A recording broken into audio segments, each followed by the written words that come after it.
Nuclear revenge on my abusive mom. Ruined and wanted.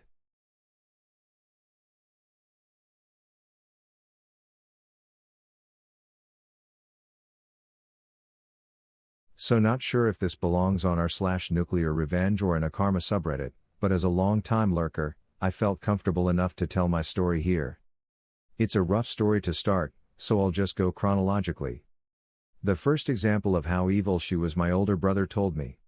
Back when I was really young, my dad was in the army and managed to score some leave, vacation time, from Desert Storm to surprise my mom for her anniversary. When he knocked on the door, all my mom said was, "Why aren't you dead? I need the money." Her new beau then started backing out of the garage in my dad's Mustang Cobra. He got revenge, but that's a story for another time. The divorce was pretty much what you expect. Mom got custody of me. My dad later tricked her with some money and got me for a visit, then filed for custody since my mom had warrants out for her arrest. A few years later, my dad remarried to your typical evil stepmother who doted on her daughters and hates her stepson. For example, for Easter, my stepsisters got huge baskets of candy and chocolates, a couple toys, etc. I got an old soup can with my name painted on it, poorly, that I could use for pencils. This witch managed to talk my dad into sending back to my mom, and here the story begins in earnest. Where my mom was leaving was an old 2-bedroom, 1-bath house. My sisters shared one room, my mom and stepdad shared the other. My brother got the whole basement, and I got a room so small that I could touch fingertip to fingertip each wall, and it was double that long. I had a curtain instead of a door. I got nothing. I hated life there. It was low-income area in Michigan, so I was the one who always had to shovel, rake, mow, and then my mom would rent me out to the neighbors, and they all just paid her. I did all the chores and was grounded until she felt like ungrounding me. I basically sat on my bed for 6 years anytime I was not in school, cleaning, or making her money. I learned this later, but my mom was extorting money from my dad. She would demand $3,000 for a school photo, and he willingly paid $700 a month in child support, even though there was no need to. He worked in the oil field business after he retired, on a corporate board. She would make stuff up like, "Our car broke," etc., and demand money. My dad had to fork over $12,000 for me to go visit him for a week. He couldn't take me in at the time. He wasn't home enough, lots of travel, and he was single, but I found out he was sending me Christmas and birthday gifts every year, and I later found out from my brother she pawned them all. He bought me a brand new color Game Boy, which was promptly taken away because I was grounded. She pawned that too.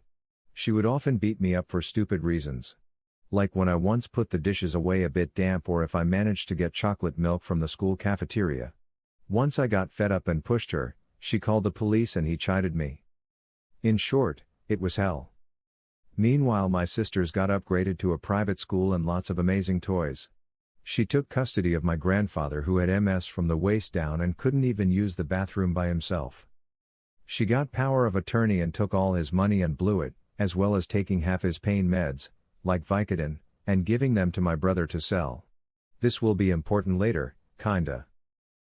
Now the revenge part. In my junior year of high school, I got to working in the library. My teachers were amazing and supportive, and knew my situation. I got my dad's email, and we started planning. He figured once I finished high school, he would personally come up and get me. Finally, when my mom decided to have a graduation party for me, complete with inviting all her friends and none of the like, 2 people I could call a friend, a couple days before my graduation ceremony. About 2 hours before the party was going to start, my dad pulls up. I invite him in, and he looks around, looks confused. He leans in and asks me, "Where is she?" I point. She was right in front of him lying on the couch.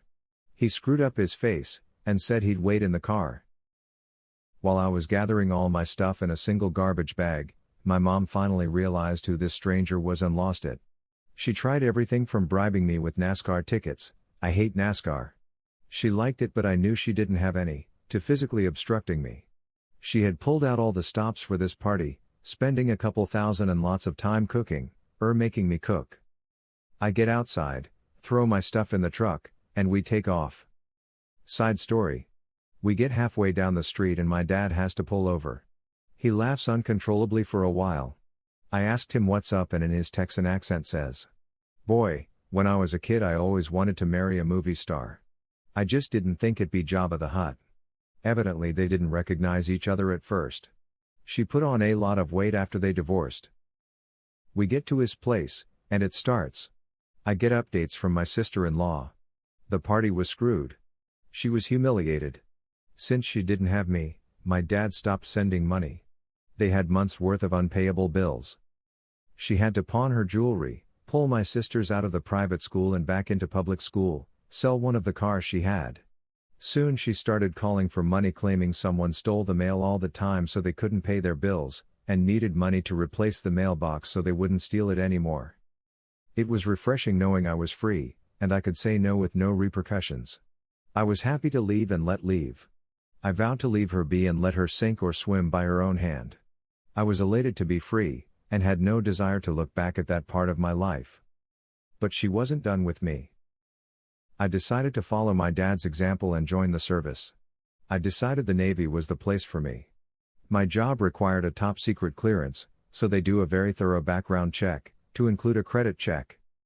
Turns out I was delinquent in mortgage payments, I was receiving Social Security, and I owed a power company a lot of money among other credit card debts. That woman stole my identity and ran me into debt since she couldn't get any more money.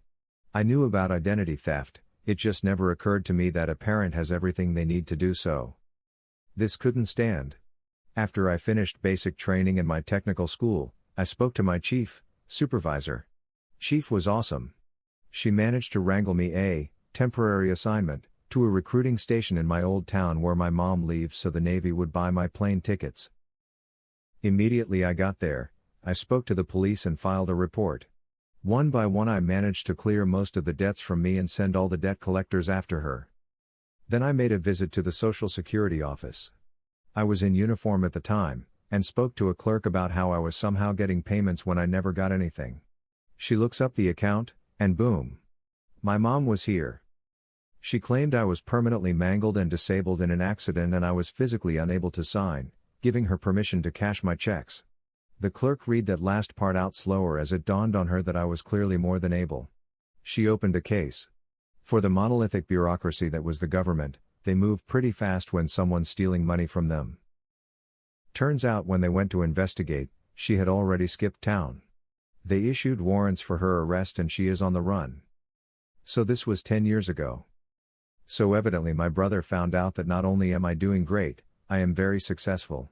I recently left the service and I am starting an even more exciting job.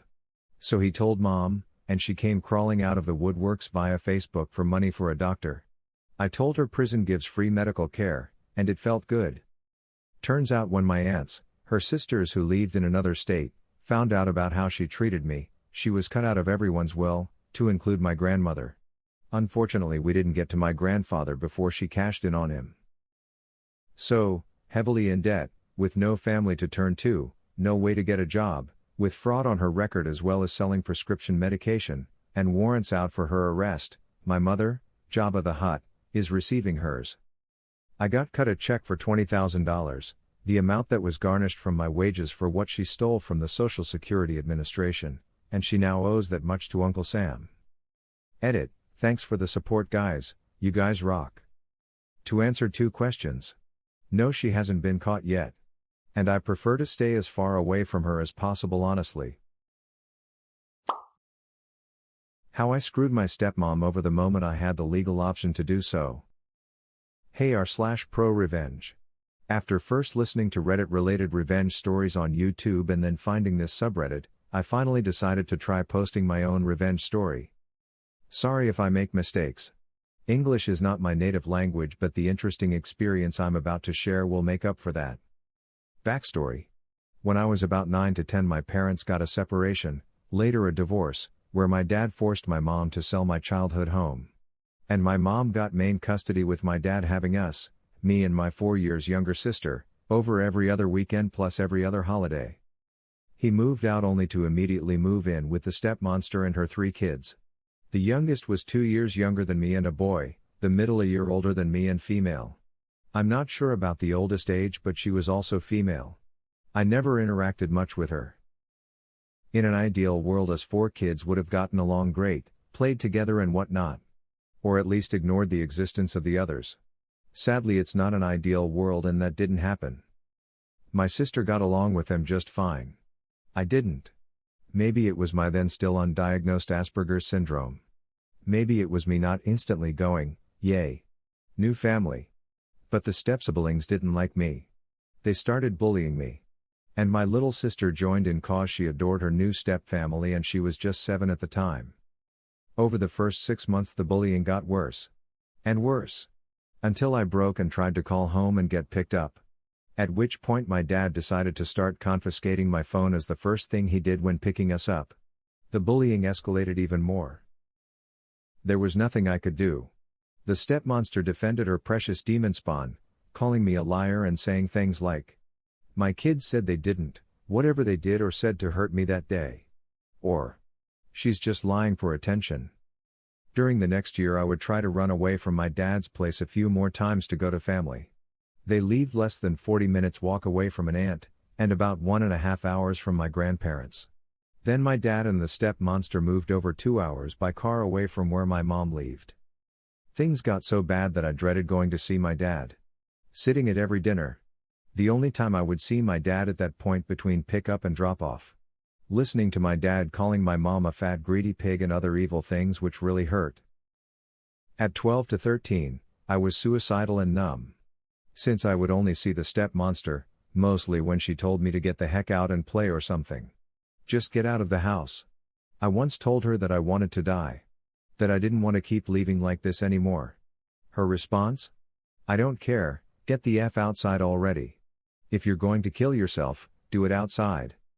Not long after that I had a meltdown at school, crying for hours and unleashing the whole nasty tale onto them. Since my school was a good one, the teacher contacted CPS, who talked with me, ran some tests and sent me to a psychologist. At some point they contacted my dad with their concerns for my mental and emotional well-being. My dad dealt with it by calling me, saying, "Since you feel the need to lie like that, you shouldn't come visit anymore. Stay with your mom." I don't care. That was my last conversation with him, although I heard a lot about him and the step-monster from my sister.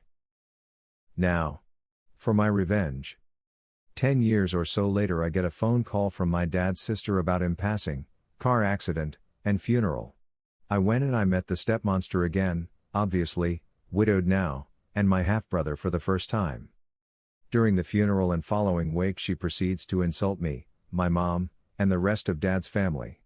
Then she starts complaining about how his name is on everything they had together and how is she going to keep the house, it was paid down but taxes and whatnot, now, she never worked a day in her life, and such things.